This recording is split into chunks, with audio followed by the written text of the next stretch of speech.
بہت تفسیر کرتا چلا گیا. سورۃ الاعراف آیت نمبر 199 میں اللہ ارشاد فرماتا ہے خذ العفو وامر بالمعروف واعرض عن الجاہلین، کہ معاف کرنا، اے محبوب معاف کرنا اختیار فرمائیے، نیکی کا حکم دیجیے اور جاہلوں سے اعراض کیجیے. ایک اور حدیث پاک دیکھ لیں.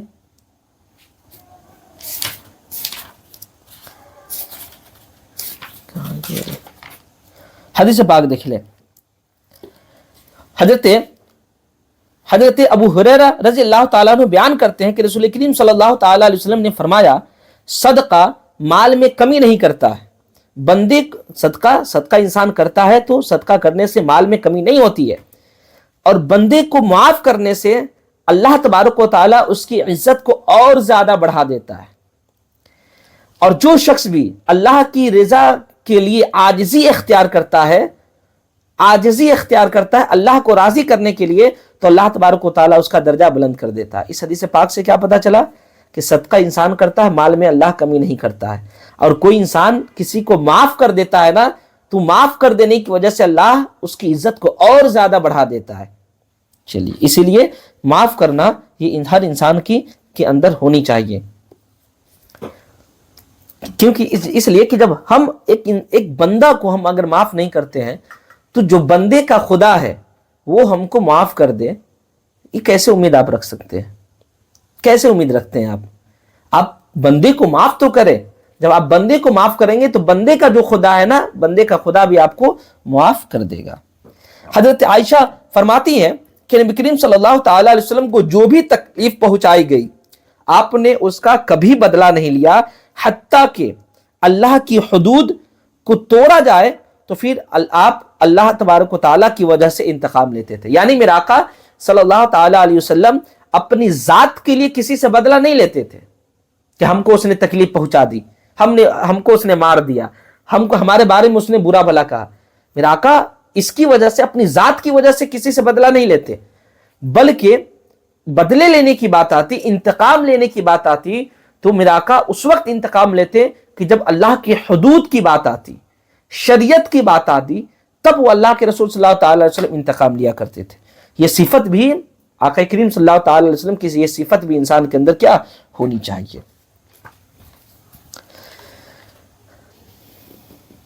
چلیے، یہاں اللہ تبارک و تعالیٰ نے فرمایا کہ وَأْمُرْ وَشَاوِرْهُمْ فِي الْأَمْرِ، کہ آپ اہم کاموں میں ان سے مشورہ لیں. اہم کام میں مشورہ لینا، دیکھیے مشورہ لینے سے بڑی فائدہ ہوتا ہے. مشورہ لینے سے بڑی فائدہ ہوتا ہے. انسان جب مشورہ لیتا ہے نا تو بہت ساری باتیں سامنے آتی ہیں. مثال کے طور پر 10 آدمی بیٹھے کسی ایک ٹاپک کو لے کر کے، تو ظاہر سی بات ہے 10 آدمی ہیں، 10 طریقے کی بات آئے گی. تو جو 10 طریقے کی بات نکل کر کے آئے گی تو ایک اچھا ہی نہ بات، جو اچھا ہوگا اسی پر نہ انسان عمل کرے گا. اس لیے مشاورہ کرنا چاہیے. مشورہ انسان کو ایک دوسرے سے کرنا چاہیے. یہ اللہ تبارک و تعالیٰ نے اپنے پیارے محبوب صلی اللہ تعالیٰ علیہ وسلم کو تعلیم دے رہا ہے کہ محبوب مشورہ کرے. حالانکہ اللہ تبارک و تعالیٰ کو مشورہ کی کوئی ضرورت نہیں، اللہ کے رسول کو بھی مشورہ کی کوئی ضرورت نہیں. کوئی ضرورت ہے بھائی؟ اللہ کے نبی تو سارے جہاں سے، سارے دنیا والوں سے زیادہ عقل اور خیرت رکھتے ہیں، سب سے زیادہ سمجھنے کی طاقت رکھتے ہیں اللہ کے رسول صلی اللہ تعالیٰ علیہ وسلم. لیکن پھر بھی اللہ تبارک و تعالیٰ نے مشورہ کرنے کو کہا.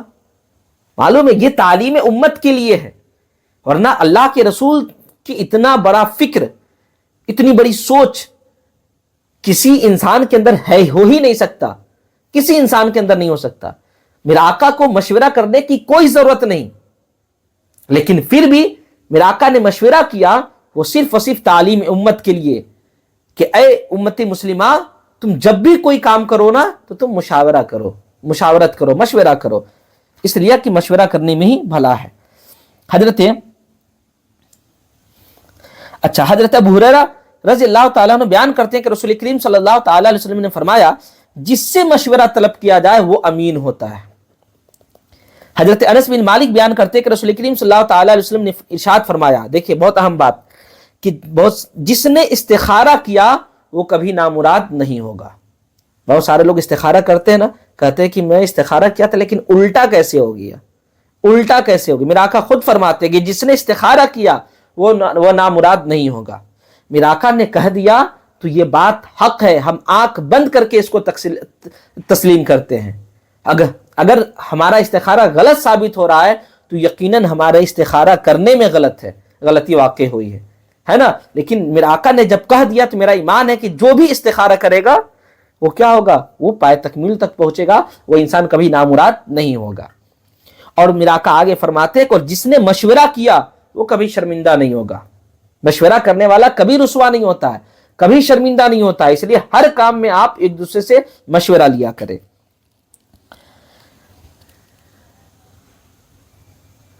استخارہ کا طریقہ پھر ہم تفصیل سے آپ کو بتا دیں گے بعد میں, ٹھیک, بعد میں بتاتے ہیں انشاءاللہ, ٹھیک ہے. اچھا, کیونکہ پھر یہ کہیں گے تو پھر درس قرآن بھی مکمل نہیں ہو پائے گا. چلیے, وہ جس نے میانہ روی اختیار کیا, تیسرا پارٹ, اور جس انسان نے میانہ روی یعنی درمیانہ چال رکھا وہ کبھی کنگال نہیں ہوگا. مثال کے طور پر ہمارے پاس 1 کروڑ روپیہ ہے. کتنا؟ 1 کروڑ روپیہ. 1 کروڑ ہوگا تو آدھے گنڈا ہمارے پیچھے لگ جائے گا, ہے نا. تو خیر, اگر ہمارے پاس 1 کروڑ ہو گیا تو ایسا نہیں کہ چلو مارکیٹ میں چلتے ہیں ابھی 10 لاکھ ختم کر کے آ جاتے ہیں, مارکیٹ میں چلتے ہیں کل لے 20 لاکھ ختم کر کے آ جاتے ہیں. نہیں, بلکہ میانہ روی کا مطلب یہ ہے کہ جتنی ضرورت ہو اس کے حساب سے انسان کام کرے, اسی کو میانہ روی کہتے ہیں. ٹھیک ہے نا. تو جو انسان میانہ روی اختیار کرتا ہے وہ کبھی کنگال نہیں ہوتا ہے, کبھی کنگال نہیں ہوتا ہے. اچھا, مشورہ آخر طلب کرے, مشورہ لے تو انسان کس سے لے, یہ بھی ایک بات ہے بھائی. تو مشورہ تجربہ کار ہی سے لیا جائے. یہ نہیں کہ بھائی کوئی بات ہے, کوئی گھر میں جھگڑا چل رہا ہے اور ہم گھر کے تعلق سے ہم تجربہ کار ہے یہ نہیں ہے, اور مولا ہم کو لے کر کے چلے اور بتائیں کہ ایسا ایسا ہوا, اب کون سا طریقہ اختیار کیا جائے. تو بھائی ہم تو خود اس معاملے میں کیا ہے, انجان ہے, تو ہم کو کیا معلوم, ہم کیا مشورہ دیں گے. ٹھیک ہے نا. تو مشورہ بھی انسان کرے نا, تو سب سے پہلے مشورہ انسان کرے تو عالم دین ہو, اس سے مشورہ کرنا چاہیے, یا جو صاحب فراست عقل مند انسان ہو, صاحب فکر ہو, ہے نا, پڑھا لکھا انسان, اس سے مشورہ لے. اور جب کسی ایسے شخص سے مشورہ لیا جائے اور وہ اس مسئلے کا صحیح حل معلوم کرنے کی پوری کوشش کرے, اس کے باوجود اگر اس کو خطا کر جائے تو اب ایسا نہیں کہ اس کو ملامت کرنے لگے. مثال کے طور پر مشورہ کرنے کے لیے 10 آدمی آئے, معلوم چلا کہ آپ نے ہم کو مشورہ دیا کہ مولانا صاحب آپ ایسا کر لیں, ہم آپ کی بات کو ایکسیپٹ کیا اور اس کام کو کرنا شروع کر دیے. اب معلوم چلا آگے گئے تو ہم کو اس کام کے کرنے میں گھاٹا ہو گیا. تو ایسا نہیں کہ آپ پر ہم ملامت کرنے لگے, ایسا نہیں کرنا چاہیے. بھائی مشورہ کر رہے ہیں, بھائی بہتر جو عمل ہے, جو طریقہ ہے وہی ہم نے بتایا ہے, بات سمجھ آ رہی نا, وہی بتایا ہے. اب ہونا نہ ہونا, اچھا پائے تکمیل تک پہنچنا, فیوچر کو کون دیکھتا ہے, کیا ہوگا کیا نہیں ہوگا, ہے نا, وہ تو بات کا مرحلہ ہے. لیکن اچھی جو چیز ہے وہ تو انسان کرے گا. مثال کے طور پر نماز, قرآن شریف پڑھ کر کے بھی لوگ گمراہ ہوتا ہے نا. اب بہت سارے لوگ پڑھ کر کے ہدایت یافتہ ہو جاتا ہے. تو اب قرآن پڑھ کر کے گمراہ بھی ہوتا ہے, ہدایت یافتہ ہوتا ہے. تو ہم قرآن جو پڑھ رہے ہیں تو ہم کو اس میں ذہن میں ہونا چاہیے نا کہ ہم بھائی قرآن ہدایت کے لیے ہم قرآن پڑھ رہے ہیں تو ہدایت ہی کے لیے پڑھ, یہ نیت کر کے ہم پڑھ رہے ہیں. اب آخر کون جانتا ہے کہ ہم پڑھ رہے ہیں, ہو سکتا ہے کہ آخر چل کے گناہ ہو, تو اس کا کیا مطلب, ہم قرآن پڑھنا بند کر دیں گے؟ نہیں, ہرگز ایسا نہیں. فیوچر کون دیکھا ہے وہ ہم نہیں جانتے, آپ نہیں جانتے, وہ اللہ تبارک و تعالیٰ جانتا ہے نا. اچھا, تو مشورہ جو کہ انسان دے تو اگر وہ اچھا ہو جائے تو سونے پہ سہاگا, اگر وہ غلط ٹریک پر چلا جائے, خطا ہو جائے, تو ایسا نہیں کہ اس کو برا بھلا کہنے لگے. آگے دیکھیں اللہ تبارک و تعالیٰ کی کیا تعلیم ہے. فَإِذَا عَزَمْتَ, یعنی جب تم لوگ مشورہ کر لیے, ایک پوائنٹ نکل گیا کہ بھائی اس طریقے پہ ہم کو کام کرنا ہے. فَإِذَا عَزَمْتَ, تو جب تم ارادہ کر لیے, فَتَوَكَّلْ عَلَى اللَّهِ, تو اب چاہیے کہ تمہیں اللہ پر بھروسہ رکھے. تو تم کیا کہ فَتَوَكَّلْ عَلَى اللَّهِ, تو تم اللہ پر بھروسہ رکھو. یہ نہیں کہ بھائی مشورہ کیے اب مشورہ پر بھروسہ کر لیے. یہ جو طریقہ بتائے گا مشورہ سے جو بات نکل کے آئی, یہ نہیں کہ آپ اس طریقہ پر ہی بھروسہ کر لے. نہیں, ہم دوا بھی کھاتے ہیں نا, دوا بھی کھاتے ہیں تو ہم نے یہ نہیں، ہماری نیت یہ نہیں کہ بھائی یہ دوا ہم کو شفا دے دے گی، نہیں، یہ دوا ایک ذریعہ ہے، شفا دینے والا اللہ تبارک و تعالیٰ کا کام ہے. یہ دوائی میں شفا نہیں ہے، یہ دوائی میں شفا اللہ نے ڈالا ہے، اللہ نے اس کو ذریعہ بنایا ہے. وہ اس کے اندر اتنی طاقت نہیں کہ کسی بیمار کو تندرست کر دے، کسی بیمار کو شفا یاب کر دے. ورنہ آپ نہیں دیکھتے ہیں دوا کھا کھا کر کے بھی لوگ کیا ہو جاتا ہے، مر جاتا ہے، ہوتا ہے کہ نہیں ایسا؟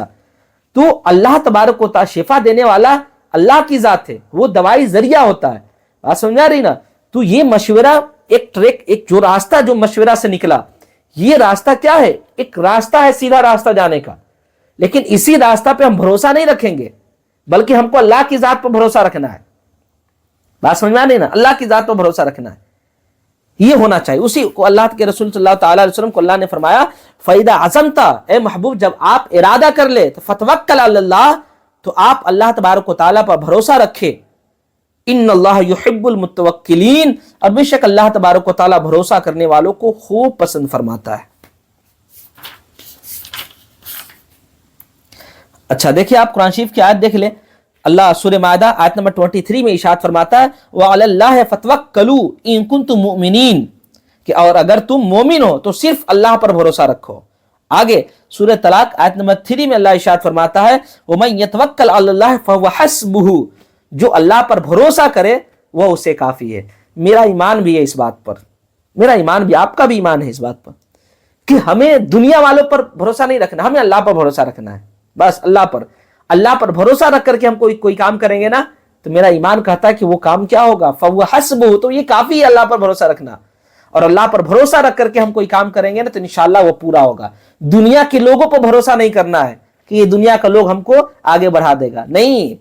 اسی وجہ سے معلوم ہے حضور حافظ ملت علیہ رحمہ نے کہا کہ کسی بھی کام کو شروع کرنا ایک انسان کا کام ہوتا ہے، اور اس کو پائے تکمیل تک پہنچانا، اس کو مکمل کرنا، اس کو آخر تک پہنچانا یہ خدا کا کام ہوتا ہے.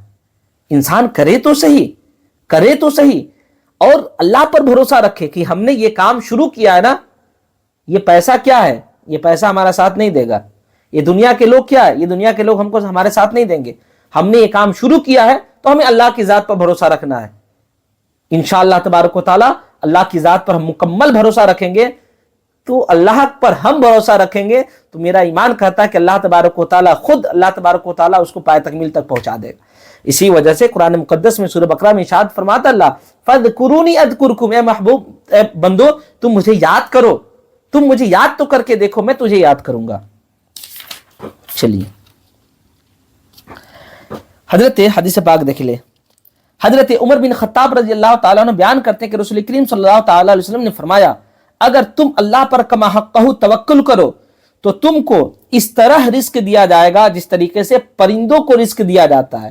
بتائیے، وہ صبح کو بھوکے نکلتے ہیں اور شام کو پیٹ بھر کر کے لوٹتے ہیں، ہے نا. یہ کام ہم گھر سے نکلتے ہیں روزی کی تلاش میں اور سوچتے ہیں کہ بھائی نکلتے ہیں کام پر بھروسہ رکھتے ہیں کہ کام ہوگا تو ہمیں پیسہ ملے گا. ارے بھائی کام پر بھروسہ نہیں رکھنا، ہم کو اللہ کی ذات پر بھروسہ رکھنا ہے. اللہ کی ذات پر چڑیا بھروسہ رکھ کر کے نکلتی ہے، اس کے ہاتھ پاؤں میں کچھ نہیں ہوتا ہے، وہ بھوکے نکلتی ہے لیکن جب لوٹتی ہے نا تو وہ شکمشیر ہوتی ہے. بات سمجھا نہیں نا؟ چلیے دوسری حدیث دیکھیں.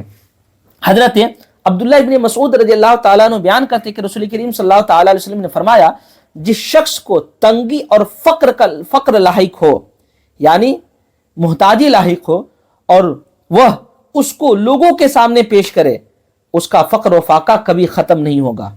اور جس شخص کو فقر اور وہ فاقہ لاحق ہو، وہ اللہ کے سامنے اپنی حاجت بیان کرے تو قریب ہے کہ اللہ تبارک و تعالیٰ اس کو جلد رزق عطا فرما دے گا. یہ حقیقت ہے. آپ دنیا والوں پر بھروسہ کر کے آپ کہیں گے کہ بھائی دنیا والوں پر بھروسہ کہیں گے کہ ہمارا بہت غریب ہو گئے ہیں، ہم بہت غریب ہو گئے، ہم کو پیسہ اتنا ہوتا تو ہم مالدار ہو جاتے ہیں. تو دنیا والوں پر اگر اپنی محتاجی کو ظاہر کریں گے نا تو یہ دنیا والے آپ کو کبھی سہارا نہیں دیں گے اور کبھی آپ کی محتاجگی کو دور نہیں کر سکتے ہیں. لیکن اللہ کی ذات پر اگر بھروسہ رکھیں گے نا تو اللہ تبارک و تعالیٰ بہت جلد آپ کے اندر سے آپ کی محتاجی کو دور فرما دے گا.